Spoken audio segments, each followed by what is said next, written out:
ကီနီလို့အမည်ရတဲ့အမျိုးသမီးငယ်တဦးကမက္ကဆီကိုခရီးစဉ်တစ်ခုမှာသူရဲ့တငယ်ချင်း3ယောက်ကိုတစ်ခါသုံးကင်မရာ disposable camera နဲ့ဓာတ်ပုံရိုက်ခဲ့တယ်လို့ပြောပါတယ်။သူမကဓာတ်ပုံတွေကိုထုတ်လိုက်တဲ့အခါနောက်မှာထူးဆန်းတဲ့အပိုလူတယောက်ပါလာတာကိုမြင်လိုက်ရတဲ့အတွက်အံ့အားသင့်ခဲ့ရပါတယ်။အစပိုင်းမှာတော့ကီနီရဲ့ဓာတ်ပုံကိုမြင်တဲ့လူအများစုကအနောက်ကအရေးမဲပုံဟာမိန်းကလေးတွေကတယောက်ရဲ့အရေးသက်ဖြစ်နိုင်တယ်ဒါမှမဟုတ်ဓာတ်ပုံရိုက်တုန်းကကီနီကရိုက်ပြီးထားတာဆိုတော့ကီနီရဲ့ကိုယ်ပိုင်အရေးဟတ်တာဖြစ်နိုင်တယ်လို့ပြောခဲ့ကြပါတယ်။ဒါပေမဲ့နောက်ပိုင်းမှာလူတွေကဓာတ်ပုံကိုနည်းနည်းလေးပို့ပြီးတော့အလင်းတင်ကြည့်လိုက်တဲ့အခါအခုလိုပုံစံကိုမြင်လိုက်ရပါတယ်။ဓာတ်ပုံတွေကအပိုပါလာတဲ့လူစိမ်းမျက်နှာဟာတရေလိုမျိုးကြောက်စရာမျက်နှာကြီးပါ။ဒါကအရေးလိုပုံစံလုံးဝမဟုတ်တယ်လို့ကီနီရဲ့အရေးဟတ်တာလည်းတေချာပေါက်မဟုတ်ပါဘူး။ဒါဆိုရင်ဒါကဘယ်သူဒါမှမဟုတ်ပါလေပရိသတ်တို့ကိုယ်တိုင်ဆုံးဖြတ်ပြီးတော့ဘာဖြစ်နိုင်လဲဆိုတာကိုအောက်က comment မှာမှန်ပေးခဲ့ကြပါအောင်နော်။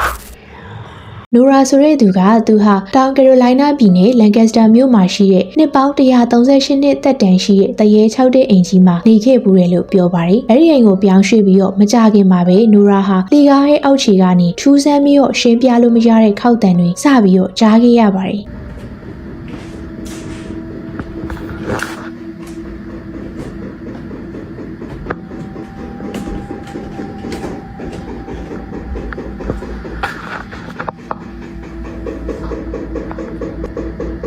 Hello?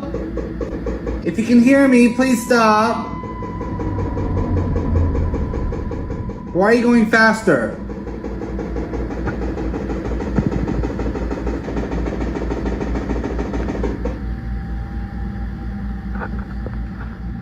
Oh, no. This is more or less really creepy, like late at night when it happens. During the day, I can walk down here and it's like, okay, it's creepy during the day too. Calm down, girl. လူရာကဒီအိမ်ဟောင်းကြီးမှာအရင်တုန်းက hot မီသားစုနေထိုင်ခဲ့ပူပြီးတော့သူတို့အားလုံးဟာအိမ်ထဲမှာဝမ်းနေပွဲကင်းကြမ္မာနဲ့ကြုံတွေ့ခဲ့ရတယ်လို့ပြောပါတယ် Judson Hood, the original homeowner of the house, built in 1887. So I went on Ancestry, I go and pay the $19.99 whatever fee it was, and I get all of this dude's family tree information. But pretty much this document up here talks about Judson Hood's death. As it would turn out, Judson was not the only one that died in this house. In fact, every single family member died. Mary Pogue Hood, his wife. ပိုပြီးထူးဆန်းတာကတော့နိုရာမကြာခဏထူးဆန်းပြီးတော့ရှင်းပြလို့မရတဲ့ခောက်တံတွေစားနေရတဲ့နေရအတိအကျမှာပဲ Mary Hood ကတည်ဆုံသွားခဲ့တယ်ဆိုတာကိုနိုရာသိလိုက်ရတာပါ So all that knocking sounds that you hear in the previous videos mostly occurred right here at the bottom of the stairs, and that turns out to be the location where Mary fell down the stairs, was immobilized, and then eventually died. ရတဲ့ဘက်များစွာကြာလာတာနဲ့အမျှနိုရာက Mary Hood ဖြစ်တယ်လို့သူယုံကြည်ထားတဲ့တရေနဲ့နည်းနည်းအသားကျလာတယ်။ဒါပေမဲ့ညတိုင်းခောက်နေတဲ့အတန်တွေကြောင့်သူနည်းနည်းတော့စိတ်တူလာခဲ့ပါတယ် Mary.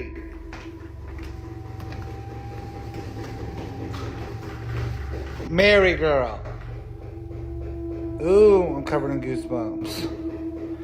Mary, I know you just died 106 years ago.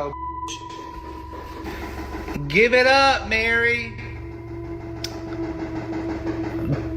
Cut it out. Come on, Mary, for real. You done said your fucking piece 106 times. Die. Go to the grave. သူရဲ့အိမ်ထဲကတရေကသူ့ကိုနိုရာကစိန်ခေါ်တယ်လို့သတ်မှတ်လိုက်တဲ့ပုံစံပါပဲအဲဒီနောက်ပိုင်းတညနိုရာကသူ့ရဲ့တငယ်ချင်းတချို့ကိုအိမ်ခေါ်ထားတော့မှတရေ၆တာကပိုပြီးတော့ပြင်းထန်လာပါတယ်ထူးဆန်းတဲ့ခောက်တံတွေဟာလှေကားအောက်ခြေကနေတာမကပဲအိမ်ရဲ့ဒုတိယထက်နံရံတွေကနေပါထွက်ပေါ်လာပါတယ် This hasn't happened in so long. Hello? Don't do that. No, I ain't kidding. I will leave right now. Oh my god, look. Please stop. No, you stop. No, stop. နိုရာရဲ့တငယ်ချင်းတွေကသူ့လိုမျိုးတရေ၆တဲ့အိမ်နဲ့တိတ်ပြီးတော့နေသားမကြကြသေးပါဘူးဒါပေမဲ့ဒီအချိန်ကစပြီးနိုရာကိုတောင်ကြောက်တူးတုံသွားစေတဲ့အရာတွေစပြီးဖြစ်ပေါ်လာခဲ့ပါတယ် What's up, girl?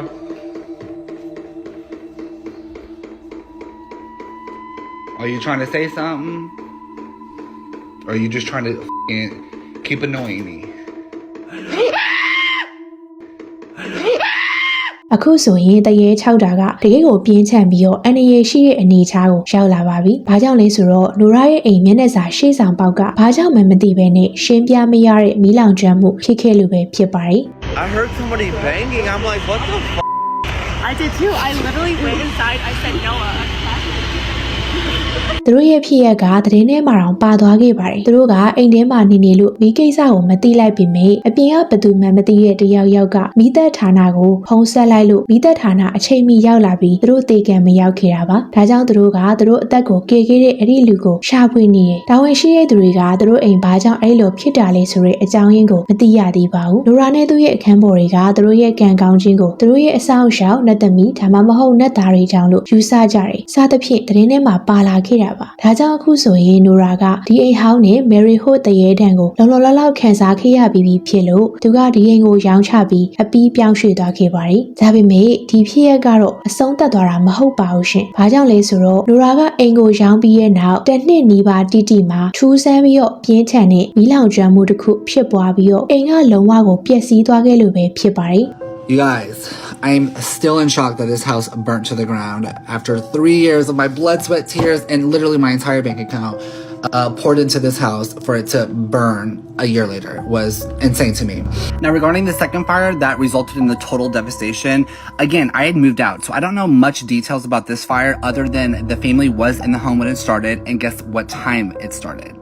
3 a.m. ကံကောင်းတာကတော့အဲ့ဒီအိမ်မှာနေထိုင်နေတဲ့မိသားစု၄ယောက်ဟာဒဏ်ရာတစ်စုံတစ်ရာမှမရဘဲနဲ့ထွက်ပြေးလွတ်မြောက်နိုင်ခဲ့ပါတယ်ဒီမီးလောင်မှုအကြောင်းကိုတေချာရှာဖွေကြည့်ပြီးရဲ့နောက်တကယ်ကိုထူးဆန်းတာကလိုရာပြောတဲ့အတိုင်းမိသက်ဌာနကလည်းမနက်3 နာရီလောက်မှစားလောင်တာဖြစ်တယ်လို့အတည်ပြုကြောင်းသိရတာပါပြီးတော့ဒေသခံမိသက်ဦးစီးမှုကမီးလောင်ရတဲ့အကြောင်းရင်းကိုတော့လက်ရှိအချိန်မှာမသိရသေးဘူးလို့ပြောပြလာပါတယ်တချို့သောကလေးတွေနဲ့အရွယ်ရောက်သူတွေအထိ check e cheese ပီဇာဆိုင်တွေမှာရှိတဲ့ animatronic အရုပ်တွေကိုတကယ်ကိုအိမ်မက်ဆိုတခုလိုထိတ်လန့်စရာကောင်းတယ်လို့ခန်းစားခဲ့ကြတာကြာပြီဖြစ်ပါတယ်။တကယ်တော့ဒီကြောက်စရာကောင်းတဲ့စက်ရုပ်တွေကအရန်ကိုစိတ်မသက်သာဖြစ်စရာကောင်းတာမို့လူကြိုက်များတဲ့ horror game Five Nights at Freddy game ရဲ့အဓိကမှီညမ်းစရာဖြစ်ခဲ့ပါတယ်။ဂျီနာလို့အမည်ရတဲ့အမျိုးသမီးတူကသူ့ရဲ့ကလေးနဲ့အတူ check e cheese စားတောက်ဆိုင်ကိုတွားရောက်ခဲ့ပါတယ်။ဖျော်ဖြေပွဲပြီးဆုံးပြီးတော့စက်ရုပ်တွေပိတ်လိုက်တဲ့အခါမှာတော့သူမကလှုပ်ရှားမှုမရှိရတဲ့စက်ရုပ်တွေကိုရိုက်ကူးဖို့အတွက်အနောက်ဘက်ကလက်ကနောက်ထဲကိုချောင်းကြည့်ဖို့ဆုံးဖြတ်လိုက်ပါတယ်။အဲဒီအခါမှာတော့သူမကတကယ်ကိုကြောက်စရာကောင်းတဲ့အရာတစ်ခုကိုမြင်လိုက်ရပါတယ်။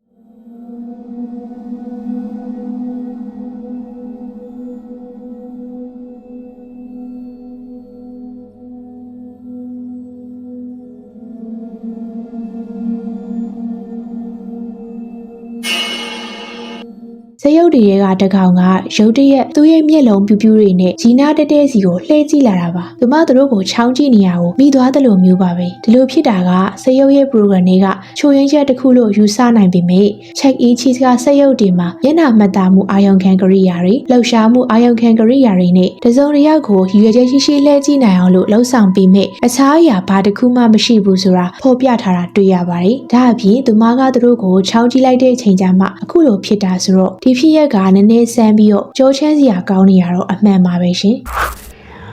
အနောက်ဗာဂျီးနီးယားမှာနေထိုင်တဲ့ဇနီးမောင်နှံနှစ်ဦးကအိမ်မွေးတရိတ်ဆန်ဆိုင်ငယ်လေးတစ်ဆိုင်ပိုင်ဆိုင်ပြီးတော့သူတို့လင်မယားကအားလုံးတွေကအသက်ပိုကြီးရဲ့ခွေးလေးတစ်ကောင်ကိုဆိုင်ထဲမှာရှောက်သွားခွင့်ပေးလေးရှိပါတယ်။ဒါပေမဲ့တမနက်သူတို့ဆိုင်ဖွင့်ဖို့ရောက်လာတဲ့အခါမှာတော့တခုခုမှားနေရဲ့လို့ခံစားလိုက်ရတယ်။အဲ့ဒီခွေးလေးကပုံမှန်အတိုင်းပျော်ရွှင်မနေဘဲနဲ့အဲ့ဒီအစားသူကသူ့ရဲ့အိပ်ယာလေးထဲမှာကွေးပြီးတော့တုံနေတယ်ပြီးတော့လုံးဝပြင်ကိုထွက်ဖို့ရင်းဆန်နေပါတယ်။ဆိုင်ပိုင်ရှင်တွေကစိုးရိမ်ပြီးတော့ခွေးငယ်လေးကိုဘာကလန့်သွားစီတာလဲဆိုတာသိဖို့အတွက်လုံခြုံရေးကင်မရာတွေကိုစစ်ဆေးကြည့်ကြပါတယ်။အဲ့ဒီအခါမှာတော့တကယ်ကိုထူးဆန်းတဲ့အရာတစ်ခုကိုသူတို့တွေ့လိုက်ရပါတယ်။